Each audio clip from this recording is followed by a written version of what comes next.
Hello, welcome back. तो आज की वीडियो में हम एक क्वेश्चन कवर करेंगे।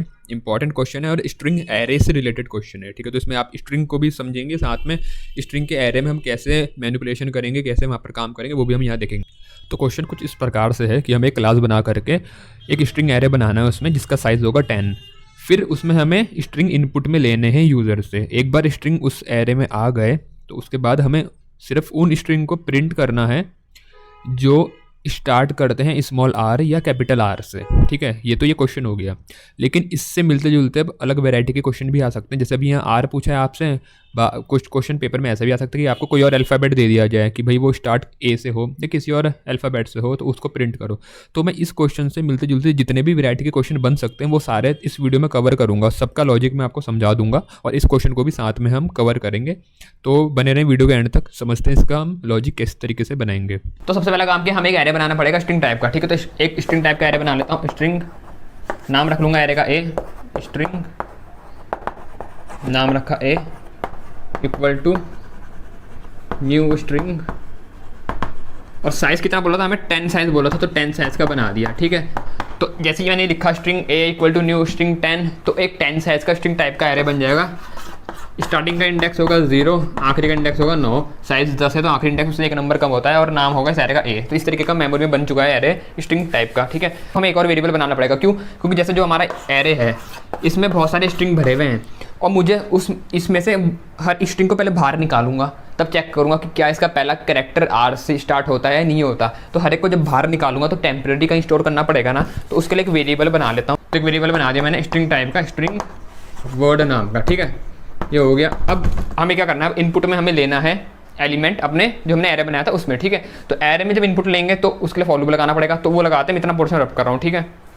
तो सबसे पहले तो हम एक लाइन लिख देंगे यहाँ पर, system dot out dot print ln क्या एंटर 10 स्ट्रिंग्स। भाई यूज़र को बताना भी तब पड़ेगा कि तुम्हें एंटर करने 10 स्ट्रिंग। तो ये लाइन लिखी आ जाएगी आउटपुट में। अब इसके बाद यूज़र इनपुट देने बैठेगा। तो जो हमारा एरे था वो 10 साइज़ का, स्टार्टिंग का इंडेक्स 0 था, आखिरी इंडेक्स क्या था 9, नाम था ए।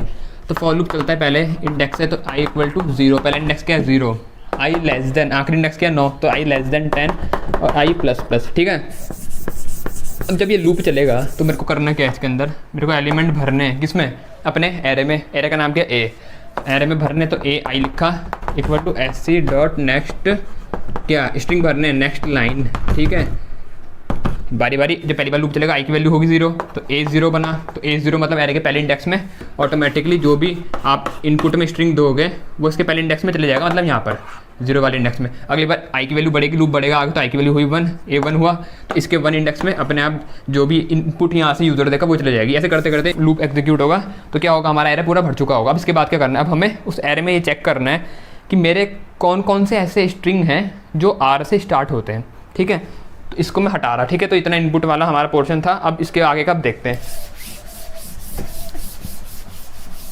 तो अब मेरे को क्या करना है, अब मेरे को फिर से लूप लगाना पड़ेगा। क्यों? देखो, एक बार तो लूप लगाया एरे को भरने के लिए, तो अभी मेरा एरे भर चुका है।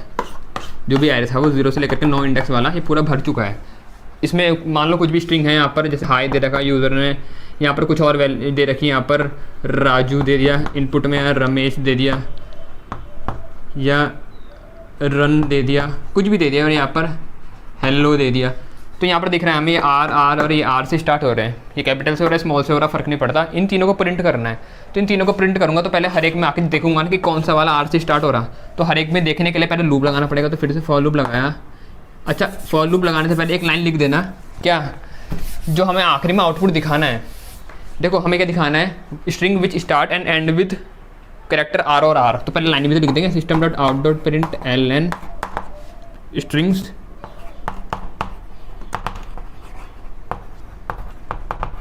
विच start and with character R और आर ये लिखा। तो पहले ये लाइन लिखी आएगी, तब वो वर्ड प्रिंट होंगे, ठीक है। तो वो वर्ड प्रिंट करने के लिए उनको ढूंढना पड़ेगा। तो हर एक बारी बारी हर इंडेक्स में आऊँगा तो उसके लिए फॉर लूप लगाना पड़ेगा। तो फॉर लूप लगाए, इंट पहले इंडेक्स से लगेगा i equal to 0, i less than क्या था साइज 10 और i प्लस प्लस। समझ में आ रहा? अब जब ये हुआ तो मेरे को इस लूप के अंदर करना क्या है, मेरे को इस लूप के अंदर ये चेक करना है कि भाई मेरा कौन सा वर्ड आर से स्टार्ट होता है। तो जो मैंने एक वेरिएबल बना रखा था वर्ड नाम का, उसमें पहले हर वर्ड को स्टोर करेंगे ना। जो मान लो ये एरे है, ठीक है, मैं 3 दिखा रहा हूँ यहाँ पर। इसमें ब्लॉक मान लेते हैं, यहाँ पर राजू दे रखा है किसी ने इनपुट में, या रन दे दिया, और यहाँ पर हेलो दे दिया। तो मेरे को क्या करना है, बारी बारी पहले तो हर वर्ड को इसमें डालना है। तो वर्ड को कैसे डालूंगा, तो जैसे इंडेक्स हो गया 0 1 2, तो वर्ड इक्वल टू लिखा मैंने एरे का आई, होगा क्या, देखो जब लूप चलेगा आई की वैल्यू हुई 0, तो यहाँ पर ऐसा कुछ आएगा, वर्ड इक्वल टू कौन, एरे का आई की वैल्यू क्या थी 0, तो ए का 0, तो एरे का नाम तो ए है ना, तो इसका ए का 0 मतलब ए के 0 में जो वैल्यू है, तो क्या है फिलहाल अभी राजू है, तो वर्ड में आ जाएगा राजू। अगली बार जब लूप की वैल्यू बढ़ेगी 1 होगी तो ए का 1, तो ए के 1 में कौन है, रन, तो तब आएगा वर्ड में रन। मतलब कहने का मतलब ये है कि एरे का हर वर्ड इस वर्ड वाले वेरिएबल में आ रहा है, ठीक है। अब मेरे को अब चेक करना है, क्या चेक करना है कि क्या वो वर्ड आर से स्टार्ट हो रहा। तो देखो कैसे चेक करूँगा, लिखा इफ़ वर्ड डॉट, भाई जैसे अब ये मान लो पहली बार में वर्ड में आ रखा राजू आ रखा, तो ये राजू एक एरे की फॉर्म में आ रखा होगा 0 1 2 3, ठीक है। आर का इंडेक्स 0 है, ए का 1 है, जे का 2 है और यू का 3। तो अब हमें बोला है कि बताओ कौन से स्ट्रिंग ऐसे हैं जो स्टार्ट होते हैं, किससे स्टार्ट होते हैं बोला।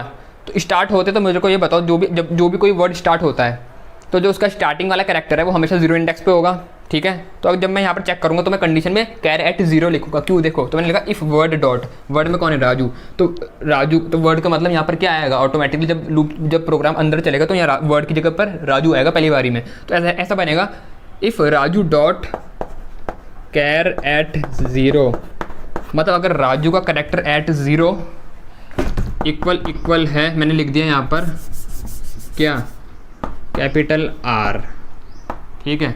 मतलब वर्ड जो भी वर्ड है मेरा पहली बार में जैसे राजू आया कि इसका कैरेक्टर एट 0 इंडेक्स, तो राजू खुद एक स्ट्रिंग है, तो वो भी एक हमारी किसकी फॉर्म में आएगा, एरे की फॉर्म में 0 1 2 3 ये हुआ, ठीक है। तो चेक होगा कि क्या इसका कैरेक्टर एट 0 कैपिटल आर है।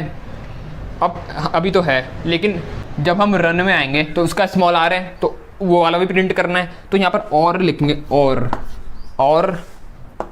Word dot char at 0 equal to small R, ठीक है। तो ये हुई हमारी इफ़ की कंडीशन। ये लिखा word dot char at 0 equal to R, फिर 2 सीधी लाइन बनाई है, और word dot char at 0 equal to small R, ठीक है। इफ़ का जो कंडीशन थी यहाँ पर भी बंद।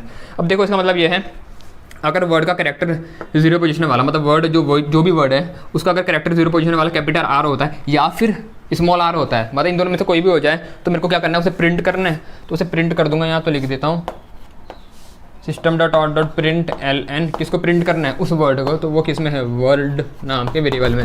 तो जब मेरा लूप चलेगा, जैसे अभी मैंने यहाँ पर 3 ले रखा है, ऐसे 10 साइज़ का होगा, मैंने समझाने के 3 ले रखा।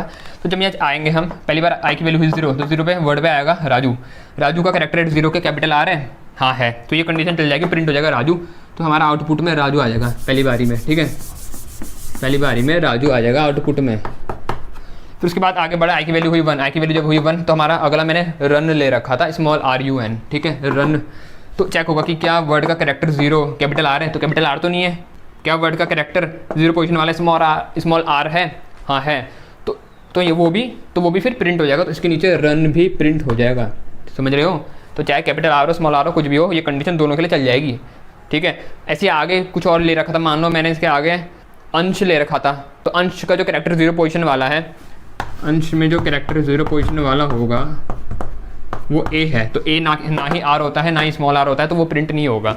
अब सुनो, अब अगर तुम्हें किसी ने क्वेश्चन में ऐसा बोला हो कि प्रिंट करो string find and print the string which start with capital A और स्मॉल ए, तब क्या करोगे, तो तब सिर्फ छोटा सा काम यहाँ कर दोगे, इस आर को हटा करके यहाँ कैपिटल ए कर दोगे और यहाँ स्मॉल ए कर दोगे।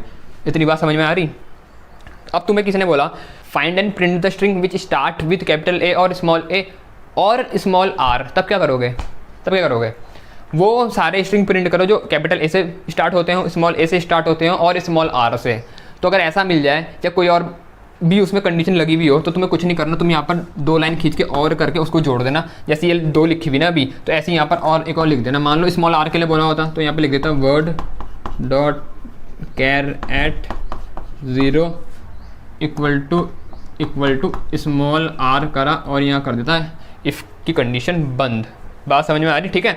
तो यहाँ तब ये जो मेरा होता ना इफ कंडीशन, ये ए के लिए भी चेक करता, कैपिटल ए के लिए, कैपिटल ए से अगर कोई स्टार्ट होता प्रिंट कर देता, स्मॉल ए से स्टार्ट होता प्रिंट कर देता, और अगर कोई मेरा स्मॉल आर से भी स्टार्ट होता तो उसे भी वो प्रिंट कर देता। बात समझ में आ रही। तो यहाँ पर हमारा फॉर बंद हो चुका है। अब आखिरी में 2 चीज़ें और बंद करनी है, मेन और क्लास, तो उसको भी यहाँ पर क्लोज कर देंगे। ये फॉर हुआ, ये मेन हुई क्लोज, और ये हुई क्लास, ठीक है। तो ये है हमारा कोड, ठीक है। तो इस तरीके से क्वेश्चन किसी भी तरीके से मॉडिफाई होकर आ सकता है। आपको लॉजिक पता होना चाहिए, रटना नहीं है, समझना है, ठीक है। तो इस तरीके से इसकी प्रैक्टिस करना। इस वीडियो में इतना ही, जल्दी अगली वीडियो में मिलते हैं। अगर कॉन्सेप्ट समझ में आ गया तो लाइक कर देना, वीडियो सब्सक्राइब कर लेना।